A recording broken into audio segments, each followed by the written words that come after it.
છેડી, કોઈ વાતને છેડી તો પછી ત્યાંથી એમ થાય કે હવે જમીનમાં માય ઉતરી જઈ કે ભાગી જઈ, શું કરી? પણ જો ત્યાં ટકી રહેવું ને જે કડાકા ભડાકા જઈ 5-7 વર્ષ પછી કે 2 વર્ષ પછી તમારી અવસ્થા બદલાશે. અમે જે અમને કીધું હોય ને, તમે જે સાંભળ્યું હોય ને, તમે જે અર્થ કાઢી હોય મારી વાતનો, એ અર્થ હજી છપછપી આવે શું પણ તમારી અંદર એપ્લાય કરશો અને ધ્યાન સાધના કરશો તો એક્ઝેક્ટ તમને ખબર પડશે કે જે ઉમાં કહેવામાં આવ્યું હતું એ હે શું, એનો પ્રકાશ હજી મોડો પડશે. અને એ પ્રકાશ પડશે તે ખબર પડશે કે ઓહો એ આની વાત થતી હતી.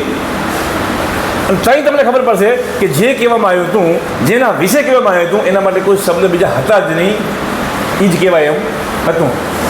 એટલે અમે કહી રહ્યા કે અમારા શબ્દોમાં ઉલझो નહીં. શબ્દો ખાલી ગેટવે છે, દ્વાર ખોલશે. ખાલી શું છે? દ્વાર ખોલશે, એની અંદર ઉતરી જજો. આજે તમને પેન આપીએ ને, જે એ પેનનો કલર, પેલો કલર જોવાનો, અમારી રીંગું 1-2 છે એ જોવાનું.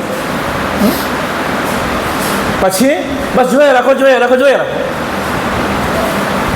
એ રીંગું ગાયબ થઈ ગયું ને કલરે ગાયબ થઈ ગયો.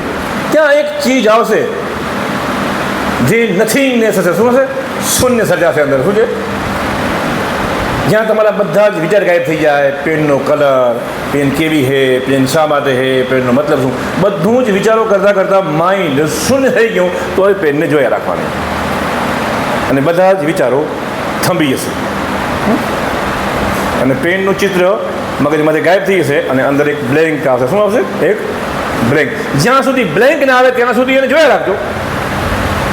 અને જે બ્લેન્ક શરૂ થાય ત્યારે બ્લેન્કને પણ જોયા રાખજો. હવે જ્યારે બ્લેન્કમાં તમારું ધ્યાન ઘૂસ્યું અને ત્યાં જોવાનું શરૂ કર્યું, ત્યાં ક્રિએશન શરૂ થયું. શું છે? અને શાસ્ત્રોમાં એને હિરણ્ય ગર્ભ કીધો છે. શું છે? હિરણ્ય ગર્ભ, જ્યાંથી સમગ્ર સંસારનો જન્મ થાય છે. એ છે હિરણ્ય ગર્ભ. એટલે આ માયાના ચક્રની અંદર હિરણ્ય ગર્ભ સૂર્યની અંદર છે.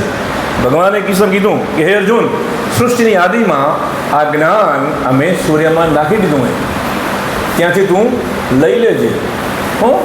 એકચ્યુઅલી એનું કહેવાનું મને નહીં થયું હોય. તારે જો કાંઈ ખપતું હોય તો ત્યાં મેં માલ પડ્યો હોય, ત્યાંથી તું લઈ લેજે. એ હે હિરણ્ય ગર્ભ. અને જે ઋષિમુનિઓ થઈ ગયા, વેદોની રચના થઈ, એની અંદર એ સૂર્યમાંથી જે ચીજ જોઈ એને એમાંથી શ્રી સૂક્તમ બનાવ્યો. એમાંથી શ્રી વિદ્યાનો આવિર્ભાવ થયો. એમાં જ વિશ્વામિત્રે ગાયત્રી મંત્ર બનાવ્યો. એટલે આપણું જે પહેલું જે સ્ટેશન છે એ સૂર્ય. જે જોશે એ સૂર્યમાંથી આવશે. તમારી અંદર જ્યારે શૂન્ય